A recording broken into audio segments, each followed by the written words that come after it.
Hello दोस्तों। कैसे हैं आप लोग? आशा करती हूँ ठीक होंगे, है ना। खुद पर विश्वास करना सबसे बड़ा साहस है और ये साहस करते रहें। सकारात्मक सोचें और सकारात्मक रहें, है ना, क्योंकि सकारात्मकता ही वो ऊर्जा है जो जो आपको बैड सिचुएशन में लड़ने में ताकत देता है और ऊर्जा देता है। तो उस ऊर्जा को बनाए रखें, है ना। देखिए, जो अच्छे सिचुएशन होते हैं हम खुद वो ऑटोमेटिक हैंडल हो जाता है, बट हम डिप्रेशन में या फिर किसी तरह हम बैड सिचुएशन में ही जाते हैं और वो हमारा एक ताकत बनता है पॉजिटिव थिंकिंग, है ना।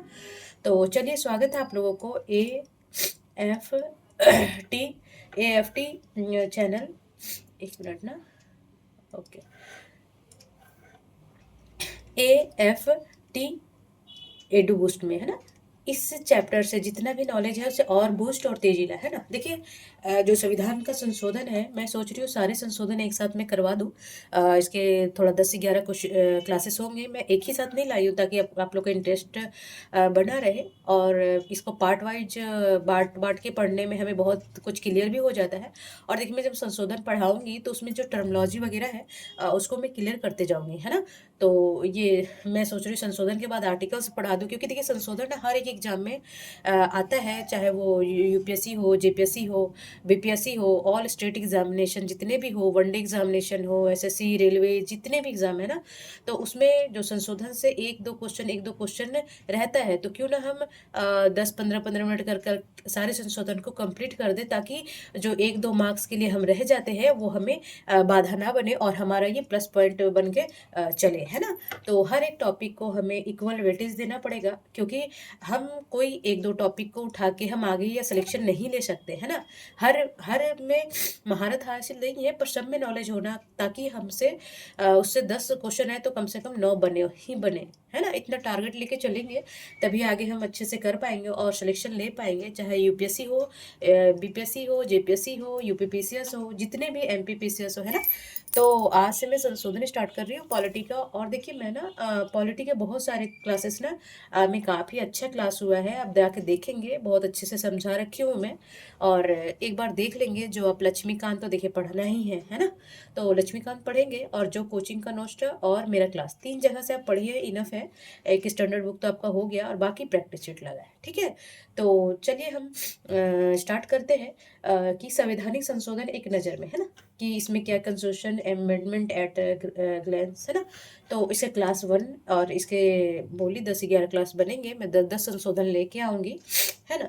तो इधर देखेंगे कि सबसे पहले संशोधन की आवश्यकता क्यों पड़ी। देखिए, जब समय बदलते रहता है ना, पहले हम बताना चाहेंगे कि संशोधन हमारे आर्टिकल्स किसमें है, 368 के तहत भारत में संशोधन किया गया है, किया जाता है कि भारत समय के अनुसार, उसके डिमांड के अनुसार, उसके मांग के अनुसार, क्योंकि देखिए समय बदलता जाता है और लोगों की ज़रूरतें और उनकी स्थितियाँ बदलते जाती है, तो उनके अकॉर्डिंग स्थितियों को बनाना पड़ता है, संविधान लिखना पड़ता है। तो हम जानते हैं कि हमारा भारतीय संविधान लिखित संविधान है ना।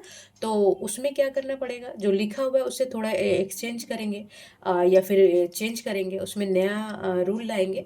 तो वो संशोधन के द्वारा होगा और वो 368 अनुच्छेद के तहत होता है, ठीक है। तो भारत में सबसे पहले कौन सा संशोधन हुआ था, तो प्रथम संशोधन हुआ था कब, ये 1950 में। देखिए, लागू होगा संविधान लागू कब हुआ, 1950 में। तो एक साल के बाद ही जरूरत पड़ा कि इसमें संशोधन करना चाहिए, जो कानून ऑलरेडी लिखा हुआ है वो सही नहीं है ना। तो पहला क्या क्या संशोधन हुआ जी, उसमें पूछ लेगा। देखिए, एग्जाम में कैसे पूछता है कि उसमें संशोधन में दे देगा और कौन सा संशोधन हुआ था मिलाने के लिए दे देगा, है ना।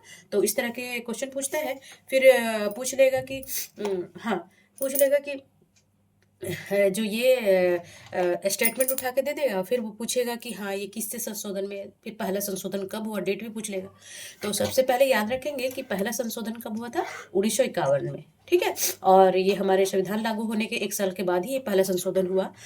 तो देखेंगे कि पहला संशोधन में क्या क्या हुआ, है ना। तो पहला क्या हुआ, सामाजिक और आर्थिक तथा पिछड़े वर्गों की उन्नति के लिए विशेष उपबंध किए गए, बनाने हेतु राज्यों की शक्ति प्रदान की गई।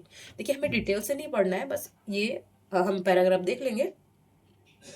कि सामाजिक आर्थिक तथा पिछड़े वर्गों की उन्नति के लिए विशेष उपबंध बनाने हेतु राज्य की शक्ति प्रदान की गई है ना। पहला संशोधन हुआ। दूसरा क्या हुआ कि कानून की रक्षा के लिए संपत्ति अधिग्रहण आदि की व्यवस्था की गई है ना। कि जो मान लीजिए कानून की रक्षा करने के लिए कोई संपत्ति की जरूरत हुआ तो उसका अधिग्रहण की व्यवस्था की गई है ना। देखिए मेन था ये भूमि सुधार, और ये था अनुसूची 9 बनाया गया ये भूमि सुधार से। क्योंकि देखिए जब 1951 में भी भारत में जमींदारी प्रथा थी ना, जमींदारी प्रथा थी, और कानून की रक्षा के लिए संपत्ति अधिग्रहण का भी व्यवस्था उसी नज़र में किया गया। और ये नया अनुसूची बनाया गया। देखिए जब संविधान बना था तो 8 ही अनुसूची थी, तो 4 अनुसूची, अभी टोटल अनुसूची कितना है 12, और 4 ये 9वां कौन सबसे पहले जुड़ा, भूमि सुधार वाला ना, 9वां अनुसूची। तो भूमि सुधार न्यायिक समीक्षा से जुड़े अन्य कानूनी और 9वीं सूची में स्थान दिया गया। ठीक है, ये प्रावधान किया गया। और क्या किया गया जी, ठीक है, तो चौथा और क्या किया गया कि विचार एवं अभिव्यक्ति की स्वतंत्रता पर 3 और प्रमुख कारणों से प्रतिबंध की कवायद की गई। अब जैसे मान लीजिए कि हमें अभिव्यक्ति और विचार की स्वतंत्रता है, तो हम कुछ भी तो नहीं बोल सकते ना कि अब मान लीजिए अभी जो इशू है देशद्रोही बोला जाता है कि पाकिस्तान का जय। अरे हम जब इंडिया में हैं तो हम भारतीय है ना, पाकिस्तानी तो नहीं हो गए ना, तो हमें हिंदुस्तान का जय करना होगा ना। तो यही बोलता है कि अगर हमें विचार और अभिव्यक्ति की स्वतंत्रता है तो हम दूसरे को बिना हट किए हुए विचार और भड़काएंगे नहीं ना किसी के प्रति, जिससे देश का अहित हो, कुछ गलत हो जाए, है ना। तो ऐसा तो हम नहीं करेंगे। तो इसीलिए बोलते हैं कि जो विचार और अभिव्यक्ति की स्वतंत्रता थी उसमें कहा जैसे लोक आदेश, विदेशी राज्यों के साथ दोस्ताना संबंध, किसी अपराध के लिए भड़काना, प्रतिबंधों को तर्कसंगत बनाया गया और इस प्रकार से यह न्याय योज्य है ना। तो ये संशोधन किए गए। फिर पांचवा क्या किया गया जी, पांचवा में क्या किया गया कि यह व्यवस्था राज्य ट्रेडिंग और राज्य द्वारा किसी व्यापार, व्यवसाय और राष्ट्रीयकरण को केवल इस आधार पर अवैध घोषित नहीं किया जाएगा। देखिए कोई व्यापार और व्यवसाय को राष्ट्रीयकरण को व्यवसाय घोषित कर दिया जाता था कि ये व्यापार और व्यवसाय के लिए अधिकार का उल्लंघन है। इस शब्द को हटा दिया गया है ना, उसे और कुछ जोड़ा गया है, पर हमें पूरा संविधान नहीं पढ़ना, इसका क्या प्रावधान था वो पढ़ना है। ठीक है जी। तो पहला संविधान संशोधन कब हुआ था, 1951, और अनुसूची 9 जोड़ा गया था, ये ध्यान रखेंगे। और भूमि सुधार के लिए भी काम किया गया है ना। अब द्वितीय संशोधन में क्या किया गया जी, है ना। द्वितीय संशोधन पहले देखेंगे, फिर 1 साल के बाद फिर जरूरत पड़ा, है ना। कि देखिए जनसंख्या बढ़ता जाता है तो संशोधन करना पड़ता है, और लोकसभा में उनके प्रतिनिधित्व की संख्या भी बढ़ती जाती है ना। तो द्वितीय संशोधन अधिनियम 1952 में हुआ, है ना। पहला 51 में, दूसरा 52 में। अब देखिए इसमें क्या किया कि लोकसभा का एक सदस्य के प्रतिनिधित्व 7,50,000 लोगों के से अधिक किया गया, है ना। कि लोकसभा के जो MP होते हैं ना, उसको एक प्रतिनिधित्व कितनी जनसंख्या पे किया गया, 7 लाख, देखिए ऐसे होगा, है ना, 50,000 लोगों से अधिक लोगों पे किया गया, है ना। तो देखेंगे कि जो है हम जानते हैं कि लोकसभा में सीटें कितनी हैं जी। पहले हम देखेंगे कि लोकसभा में कुल नहीं अधिकतम कितना है। तो यहाँ कहाँ लिखे, जगह नहीं है। अच्छा चलिए यहाँ पे लिख देती हूँ मैं। फिर देखिए अधिकतम अभी वर्तमान में देखेंगे ना, तो अधिकतम 550, अब 550 लोकसभा सदस्य चुने जाएंगे, MP चुनेंगे जाएंगे। ठीक है, इसमें वर्तमान में कितना होता है, 545 सीटों पे चुनाव होता है। बट इसमें 2 को एंग्लो इंडियन था, जो 104वां संशोधन के अकॉर्डिंग ना इनको निकाल दिया गया, है ना। क्योंकि देखिए अभी अब अंग्रेज यहाँ रहते नहीं, एंग्लो इंडियन रहते नहीं, तो उसका प्रतिनिधित्व MP लाने का क्या फायदा है ना। तो इसी वजह से ये संशोधन 104 के अकॉर्डिंग इसे हटा दिया गया। तो अभी वर्तमान में 543 पर वोटिंग होता है। इसमें से देखिए 543 में वोटिंग होता है, 545 को लेके चलते हैं। तो इसमें 20 है, जो 20 प्रतिनिधित्व होते हैं केंद्र शासित प्रदेश से। वो हम जब पढ़ाएंगे केंद्र राज्य कौन कौन से केंद्र शासित प्रदेश से कितने MP आते हैं वो हम उसमें बताएंगे, है ना, यहाँ डिटेल से बता। और 530 राज्यों से होते हैं ना। तो हो गया 550 टोटल। ठीक है, तो इस तरह 20 हो गया केंद्र शासित प्रदेश से, और 530 राज्यों से। ठीक है, ये ध्यान रखेंगे। और कितना अधिकतम 550 है ये ध्यान रखेंगे। फिर एंग्लो इंडियन का कौन सा, अभी मैं 104 भी पढ़ाऊंगी अच्छे से, इसलिए मैं पूरा ही डिटेल से नहीं बताई हूँ। तो 104 एंग्लो इंडियन क्या है मैं उसी में बताऊंगी। देखिए अभी एंग्लो इंडियन अच्छे से डिटेल से बताऊंगी मैं, है ना। तो ये किया गया किसमें, तो संशोधन दूसरा में। और दूसरा कब हुआ था जी, 1952। ठीक है, चलिए अब तीसरा में तृतीय संशोधन अधिनियम, है ना। अधिनियम या एक्ट बोलेंगे, कुछ भी बोलेंगे तो। और अधिनियम कब बन जाता है, जब राष्ट्रपति का अब संशोधन का प्रोसेस क्या है वो भी हम डिटेल से बताएंगे।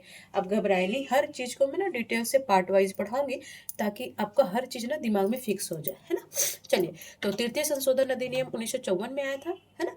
तो 1 साल के 2 साल के बाद आया था। तो इसमें क्या किया गया कि संसद को खाद्य पदार्थ, पशु चारा, कच्चा कपास, कपास के बीज एवं कच्चे जूट की उत्पादन, आपूर्ति और वितरण पर नियंत्रण के लिए लोकहित में शक्तिशाली बनाया गया, है ना। कि जो जूट उत्पादन, आपूर्ति, वितरण जो भी है तो वो किसके लिए काम होगा, वो लोकहित के लिए काम हो जाएगा, है ना। देखिए हमारा संविधान सार्वजनिक, जो हमारा देश है वो सार्वजनिक हित पे ही कार्य करता है। तो वही बोल रहा है कि कच्चे जूट उत्पादन, आपूर्ति, जो वितरण है वो किसके, लोकहित को ध्यान में रखते ही बनाया जाएगा। ठीक है, चलिए अब चौथा संशोधन क्या किया गया जी, है ना। तो चौथा संशोधन में क्या हुआ, अब ये देखिए 54 में हुआ तीसरा। अब ये डेट याद रखेंगे जी, वेरी वेरी इंपॉर्टेंस है, ये डेट को याद रखना आप लोगों के लिए। तो चौथा संशोधन हुआ 1955 में, पहला 51 में, फिर 52 में दूसरा, तीसरा 54 में और चौथा 55 में। ठीक है, बस खाली 1 साल का गैप यहाँ रहा। तो उसमें क्या किया गया कि निजी संपत्ति को अनिवार्य अधिग्रहण के स्थान पर दी जाने वाली क्षतिपूर्ति की प्रमात्रा को न्यायालय की जांच से बाहर रखा गया। हाँ, इसको मैं समझाना चाहूंगी कि मान लीजिए कोई गांव है ना। अब सरकार कोई कंपनी यहाँ पे वो बनाना चाहती है लोकहित के लिए, कि लोगों का हित हो, वहाँ रोजगार मिले, बहुत सारा रीजन होता है कोई भी इंडस्ट्री को बुलाने के लिए। तो वो अधिग्रहण करेगी, है ना। तो पहले क्या था, जो क्षतिपूर्ति था, तो मान लीजिए वो देता था, मान लीजिए किसी को, मान लीजिए 1 बीघा है या 1 एकड़ जमीन है ना। तो मान लीजिए उसके लिए एग्जाम्पल 1,000 रुपया दिया, तो अब वो व्यक्ति क्या करेगा कि न्यायालय में चला जाएगा कि भाई मेरा ज़मीन के अकॉर्डिंग वैल्यू नहीं दिया गया, इसलिए मैं नहीं दूंगा ज़मीन, और मुझे अपना ज़मीन अपने पास रखना है ना, जो मुआवजा मुझे सही नहीं है। तो इसी को सुधार के लिए 1955 में चौथा संशोधन में क्या किया गया कि जो मुआवजा है उसे न्यायालय के जांच से बाहर रखा गया, है ना। कि न्यायालय नहीं कर सकता, जो सरकार जितना भी उनको उचित लगा जो वैल्यू से वो उतना देगा, और इसके लिए शिकायत नहीं दर्ज किया जाएगा न्यायालय में, है ना। तो ये बोला गया चौथा संशोधन 1955 के तहत कि निजी संपत्ति के अनिवार्य अधिग्रहण के स्थान पर दी जाने वाली क्षतिपूर्ति की प्रमात्रा को न्यायालय की जांच से बाहर रखा जाएगा, है ना जी। तो और दूसरा क्या गया, किसी व्यापार को राष्ट्रीयकृत करने के लिए राज्यों को अधिकार है ना। जैसे राज्य को क्या है कि किसी व्यापार है राष्ट्रीयकृत जो फुलफिल कर रहे हैं नियम, तो वो कर सकते हैं, ये अधिकार दिया गया। ठीक है, और क्या किया गया चौथा में, तो चौथा में और क्या किया गया कि 9वीं अनुसूची में कुछ और अधिनियम की बढ़ोतरी की गई। जो 9वीं अनुसूची थी जैसे भूमि सुधार, उसमें और भी बढ़ोतरी की गई। फिर चौथा क्या किया गया कि अनुच्छेद 31 के क्षेत्र में विस्तार और विधियों की व्यावृत्ति की गई। अब आप देखेंगे कि 31 आर्टिकल्स आखिर कहता क्या है ना, अनुच्छेद 31 है क्या। तो सबसे पहले हम देखेंगे कि ये फंडामेंटल राइट्स था, है ना। तो फंडामेंटल राइट्स पहले अब 32 है, अब देखिए 32 तक है ना फंडामेंटल राइट जी। तो अब बोल रहा है कि जो 31वां था वो भी फंडामेंटल राइट्स था, यानी कि हमारा मौलिक अधिकार था। संपत्ति का अधिकार भी हमारा मौलिक अधिकार था कि हम कितना भी संपत्ति, ये मेरा मौलिक अधिकार है और इसका कोई भी हनन नहीं कर सकता, है ना। तो ऐसे इकट्ठा होता जाता था एक आदमी के पास, है ना। और अभी जैसे क्या ब्यौरा देना पड़ता है कि इतना संपत्ति कहाँ है, अगर मौलिक अधिकार है तो इसमें कोई भी आपत्ति जाहिर नहीं कर सकता था, है ना। तो जो 1955 में चौथवा संशोधन के द्वारा क्या किया गया कि 31वां संशोधन, ये आर्टिकल्स को इसमें विस्तार किया गया। और ये 44वां संशोधन 1978 में 44वां संशोधन के तहत ये क्या किया गया, आर्टिकल 300A में रखा गया। और अब ये क्या है कि संवैधानिक अधिकार बन गया, है ना। तो ये सब बात याद रखेंगे कि जो संपत्ति का अधिकार है वर्तमान में संवैधानिक अधिकार है और इस पे संविधान के अकॉर्डिंग ही बदलाव किया जा सकता है ना। तो ये सब ध्यान रखेंगे, ठीक है। और चलिए अब पांचवा संशोधन क्या बोल रहा है, पांचवा संशोधन अधिनियम 1955। देखिए 55 में चौथा भी हुआ जी, देखिए डेट कंफ्यूज नहीं होइएगा। और फिर पांचवा संशोधन भी 1955 में ही हुआ, वेरी वेरी इंपॉर्टेंट, ओके। तो अब पांचवा संशोधन में क्या हुआ, तो ये सब देखिए 2-3 बार देख लेने से याद रहता है ना। तो और अभी थोड़ा सा इंटरेस्ट नहीं आएगा जब नया नया और पढ़ते जाएंगे, जो नज़दीक देखिए पूछ कहीं से वो उठा लेगा, पांचवा संशोधन, छठा संशोधन, है ना। तो 1-2 बार हमें पढ़ना जरूरी होता है कि नहीं। चलिए अभी क्या बोल रहा है कि पांचवा संविधान अधिनियम 1955 क्या बोलता है कि राष्ट्रपति को यह शक्ति प्रदान की गई कि वह राज्यों के क्षेत्र, सीमा, नामों को प्रभावित करने वाले प्रस्तावित केंद्रीय विधान पर अपने मत देने के लिए राज्य मंडलों हेतु समय सीमा का निर्धारण करे, है ना। कि जैसे कि कोई राज्य का क्षेत्र हो, उसकी सीमा हो, है ना, नाम को प्रभावित करने वाले जो मत देने का राष्ट्रपति के पास है, तो वो समय सीमा कौन निर्धारित करेगा, तो वो राष्ट्रपति करेगा। ये अधिकार दिया गया पांचवा संविधान संशोधन 1955 के तहत, ठीक है। चलिए बस इतना ही याद रखिए अभी।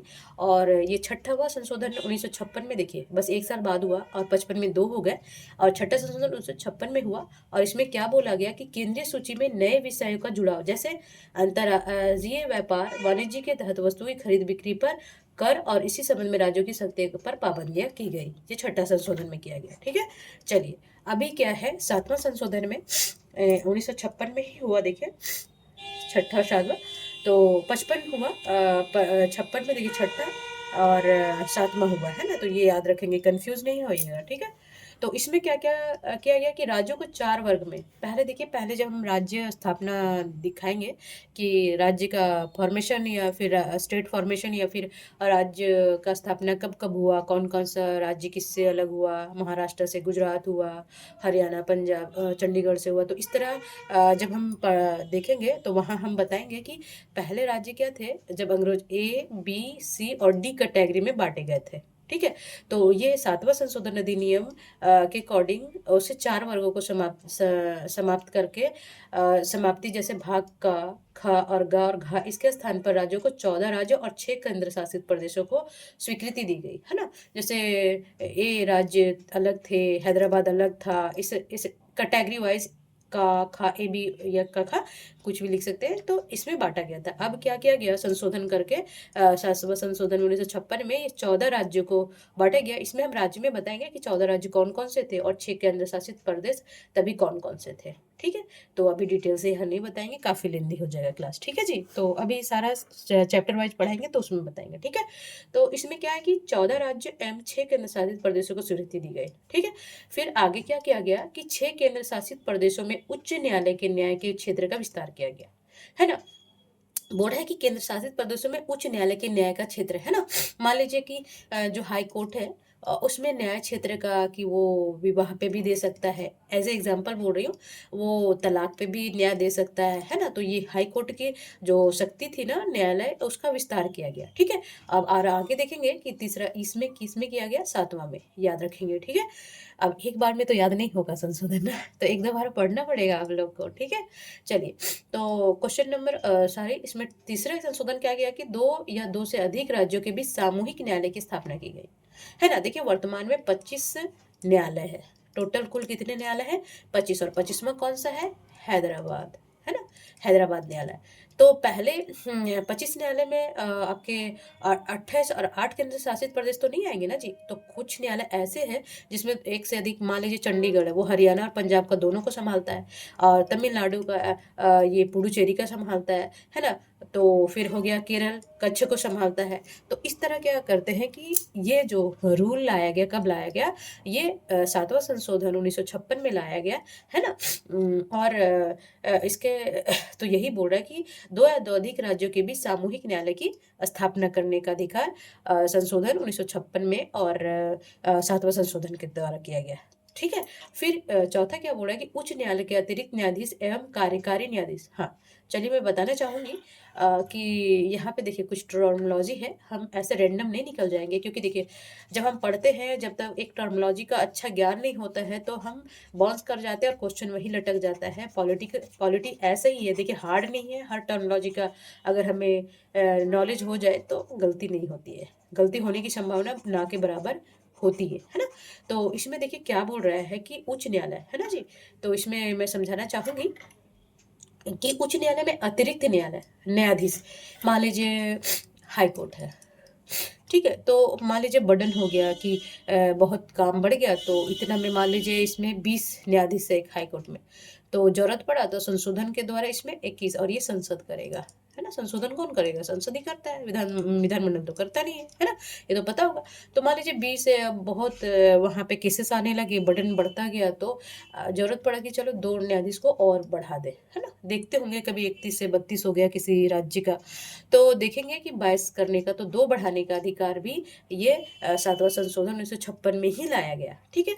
अब न्यायाधीश एवं कार्यकारी न्यायाधीश, है ना जी। अब देखिए कार्यकारी न्यायाधीश क्या होगा, अब इसको मैं अच्छे से समझाना चाहूंगी और आप लोग भी एकदम केयरफुली सुनेंगे, ठीक है।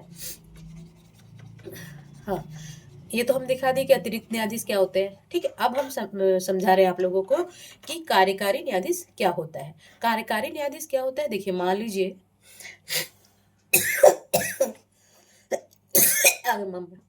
हाँ, सॉरी माफ करें। तो कार्यकारी न्यायाधीश, आज मेरा तबीयत ना थोड़ा सा डल है, ओके। तो बोलते हैं कि कार्यकारी न्यायाधीश क्या होता है कि एक ऐसा व्यक्ति होता है जो किसी न्यायाधीश के अस्थायी रूप के लिए ना, ये अस्थायी रूप के लिए इन्हें न्यायाधीश का पद दिया जाता है ना, नियुक्ति की जाती है, ताकि जो उसका और ताकि उसकी अनुपस्थिति का उसका कार्य को उसके पद को संभाल सके, है ना। तो ये कुछ टाइम के लिए होते हैं जब तक वो न्यायाधीश अनुपस्थित होते हैं, है ना, ताकि उनका कर्तव्यों का पालन हो सके। मान लीजिए न्यायाधीश है, मान लीजिए सुप्रीम कोर्ट का न्यायाधीश कुछ कार्य के लिए या बीमार पड़ गया है, कुछ भी हो गया, तो या डेथ हो गया, तो मान लीजिए कि अब ये खाली तो नहीं रहेगा ना, हर दिन लाखों केसेस आते हैं और उसका निवारण करना अति आवश्यक होता है। तो क्या, अब इसकी भरपाई के लिए संसद क्या करती है कि कार्यकारी न्यायाधीश की नियुक्ति करती है, ये रूल बनाया गया है ना। अब इसकी नियुक्ति के बारे में नहीं, बस हम देखेंगे कि कार्यकारी, जब हम न्यायालय पढ़ेंगे तो हम देखेंगे उसमें, ठीक है। तो अभी क्या सुप्रीम कोर्ट पढ़ेंगे, तो इसमें क्या होता है कि इसके कर्तव्य पालन के लिए इसका जो वैकेंट होता है, उस टाइम के लिए, कुछ टाइम पीरियड के लिए क्या करता है, कार्यकारी न्यायाधीश की नियुक्ति की जाती है ना। और ये मुख्यतः देखा जाएगा ना कि जो सुप्रीम कोर्ट के होते हैं ना मुख्य न्यायाधीश, उसके स्थान पे ही लाए जाते हैं मुख्यतः, ठीक है। तो अब समझ गए। तो ये कब लाया गया था, ये 7वां संशोधन 1958 में लाया गया, ठीक है। चलिए, हाँ, अब 9वां संशोधन क्या बोल रहा है कि हाँ, 1960 में लाया गया था। पहले हम देखेंगे कि 8वां संशोधन कब हुआ था, तो 1960 में, ठीक है। अनुसूचित जाति जनजाति के आरक्षण के व्यवस्था में विस्तार और आंगन भारतीय प्रतिनिधित्व लोकसभा विधानसभा में 10 वर्ष के लिए बढ़ोतरी की गई, है ना। देखिए 10-10 साल पढ़ाया जाता था, है ना, कि चलो अभी इनका अनुसूचित जाति और जनजाति अभी ज़्यादा विकसित नहीं हुए हैं, इनका विकास नहीं हुआ, तो थोड़ा 10-10 साल के लिए देखते हैं कि इतना इतना तक आगे बढ़ाना चाहिए या नहीं, है ना। तो 10 साल के लिए बढ़ाया गया, और ये 8वां संशोधन में फर्स्ट बार 1960 में, और इसमें एंग्लो इंडियन का प्रतिनिधित्व भी 10 साल के लिए बढ़ोतरी कर दी गई। बट वर्तमान में क्या है कि 104 संशोधन के तहत इसको 2 जो लोकसभा में एमपी नियुक्त किए जाते थे या इलेक्ट होते थे, उनको ना ये हटा दिया, क्योंकि देखिए वर्तमान में एंग्लो इंडियन कहाँ बचे हैं भारत में, है ना। तो जब हम लोकसभा बताएंगे तो उसमें एंग्लो इंडियन क्या है वो हम सारा अच्छे से बताएंगे, ठीक है जी। तो बस इतना ध्यान रखना इसमें। चलिए अब संशोधन 9वां क्या बोल रहा है कि अधिनियम 1960, है ना। तो 9वां संशोधन 1960 में ही हुआ था। देखेंगे, ध्यान रखेंगे, 8वां और 9वां 60 में हुआ था, है ना। हाँ, तो इसमें क्या हुआ था कि भारत पाक समझौता 1958 के अनुसार पाकिस्तान की बेरूबारी संघ पश्चिम बंगाल में स्थित भारतीय राज क्षेत्र का समर्पण, है ना। अब यहाँ पे मैं थोड़ा सा बेरूबारी कांड भी किया था, वो मैं पहले समझाना चाहूँगी कि बेरूबारी केस बोलते हैं, ठीक है। बेरूबारू समझौता या बेरूबारी जो केस था वो क्या था कि देखिए, पहले ये अपन इंडिया है ना, ये हमारा इंडिया है। और जब बंटवारा करके चले गए तो ये था, अभी जो बांग्लादेश है ये भी पाकिस्तान था और इधर वाला भी पोर्शन पाकिस्तान है ना। तो ये भी पाकिस्तान है, ये पाकिस्तान है। तो जब ये 1958 में क्योंकि देखिए बांग्लादेश तो बाद में बना था ना, भारत भी इसको आज़ाद करवाया था। तो ये जो बांग्लादेश और ये पाकिस्तान थे दोनों, है ना। तो ये बेरूबारू देखिए, यहाँ वेस्ट बंगाल में एक जगह है जिसका नाम क्या है, एक जिला है जो वेस्ट बंगाल में ना, वेस्ट बंगाल में एक जिला है जलपाई, देखिए जलपाईगुड़ी, है ना, जलपाईगुड़ी बोलते हैं, ठीक है। उसी का एक क्षेत्र है बेरूबारी क्षेत्र। बट पाकिस्तान यानी तभी ये पाकिस्तान है, मैं तब का बता रही हूँ, तो इसे पाकिस्तान ही मानेंगे। तो पाकिस्तान को आपत्ति थी जो बंटवारे में वेस्ट बंगाल कलकत्ता में आ गया था, वेस्ट बंगाल के क्षेत्र में आ गया था, तो इसको आपत्ति थी पाकिस्तान को कि नहीं, ये जो जो बेरूबारी वाला क्षेत्र है ना वो पाकिस्तान का हिस्सा है ना। तो अब ये इसमें संशोधन करके क्या किया गया, 9वां संशोधन 1960 में करके क्या किया गया, एक वो हुआ था समझौता, ये हुआ था 1958 में। देखिए, भारत पाक समझौता 1958 में, और इस समझौता का नाम था नेहरू नून, है ना, नेहरू नून। ये पूरा डिटेल से नहीं जानिए, बस इतना ही जानिए, नेहरू नून था। और इसमें क्या बोला गया था कि जो बेरूबारी का जो है हिस्सा क्षेत्र है जलपाईगुड़ी जिले का, उसको ना पाकिस्तान को दे दिया जाए, है ना। तो इसी संशोधन 368 के तहत करके, है ना। तो ये कब किया गया था, ये वेरी वेरी इंपॉर्टेंस बहुत सारे एग्जाम में आता है, तो ये ध्यान रखेंगे। ये 9वां संविधान संशोधन 1960 में आया था, ठीक है जी। तो ये ध्यान रखेंगे, ओके। चलिए, आज का लास्ट संशोधन है, और अब देखिए ध्यान से पढ़ेंगे, ओके। हर एक चीज़ को कंसंट्रेशन से पढ़िएगा ना तो कभी नहीं भूलिएगा। और मैं चाहती हूँ, मैं हमेशा कोशिश करती हूँ कि हर टर्मिनोलॉजी को और उसके साथ और एडिशनल नॉलेज में देते चलूँ, है ना। तो 10वां संशोधन कब हुआ था, 1961 में, है ना। देखिए एकदम एक एक साल बीत रहा है और ज़रूरतें भी बढ़ रही है देश की, और उसमें संशोधन करना भी ज़रूरत होने लग गया है ना। तो 10वां संशोधन अधिनियम 1961 है। तो इसमें क्या हुआ था, दादर और नगर हवेली भारतीय संघ में जोड़ा गया, है ना। अब हम थोड़ा बता देना चाहेंगे कि दादर और नागर हवेली कहाँ पे है, तो ये है गुजरात का पोर्शन, और ये दमन दीव है, और दादर और नगर हवेली ये मुंबई हो गया, और उसी के ऊपर थोड़ा सा ऊपर में यहाँ दादर, और ये गुजरात है जी। अपन इंडिया टेढ़ा बना रहे हैं, मेरा हाथ ही टेढ़ा चलता है। तो यहाँ पे दादर नगर हवेली, तो ये क्या था, गोवा में भी पुर्तगालियों का कब्जा था, है ना। तो पुर्तगालियों का कब्जा, ये पुर्तगाली है ना 1785 में ये अपने अधीन कर लिए थे दादर नगर हवेली को, है ना। तो अब क्या किया इसे, देखिए कभी कभी एग्जाम में आ जाए, देखिए 2 क्वेश्चन बन जाएगा कि 1954 में भारतीय संघ में इसे मिला लिया गया किस संशोधन के द्वारा, 10वां संशोधन 1961 में, है ना। तो 1954 में इसे क्या किया गया, भारत संघ में मिला लिया गया, और इस संशोधन किया गया 10वां संशोधन 1961 के तहत, ठीक है। तो ये ध्यान रखेंगे, है ना। तो देखिए, जो भी हमारे व्यूअर इंस्टाग्राम और फेसबुक पे हो वो हमारे यूट्यूब चैनल AFT एडुबूस्ट में आए, है ना। और इस चैनल को सब्सक्राइब कर दे। देखिए, हमारे चैनल का नाम है पूरा ऐसे AFT कैपिटल है, और ADOBOOST, है ना। ये चैनल में आए और सब्सक्राइब कर दे, और जो भी क्लास मैं अपलोड करूँगी उसको बेल आइकन दबा दें, और एट ए टाइम आप लोग को मिल जाएगा। बहुत रेलिवेंट होगा आपके एग्ज़ाम के लिए, बहुत बेनिफिशियल होगा आपके ये क्लासेस। बस कंटिन्यूटी रखें, और जो भी झारखंड के एग्ज़ाम देने वाले हो तो उसके लिए मैं भी 14 JPSC और 15 JPSC के लिए मैं क्लासेस स्टार्ट कर दी हूँ, वो आके हमारे चैनल में देखें, ठीक है? तब तक अपना और अपने फैमिली का सॉरी ध्यान रखेंगे, स्वस्थ रहेंगे, मस्त रहेंगे, पढ़ते रहेंगे और जो जिस कार्य के लिए आप इतना मेहनत कर रहे हैं उसको अचीव करेंगे, कंटिन्यूटी बनाए रखेंगे। क्योंकि देखिए शॉर्टकट कुछ भी नहीं है और शॉर्टकट के भूल-भुलैया में हमेशा कन्फ्यूज़ ही रहिएगा। इसीलिए इस भूल-भुलैया से बाहर निकलिए, विस्तार से समझिए, अच्छे से समझिए। नमस्कार।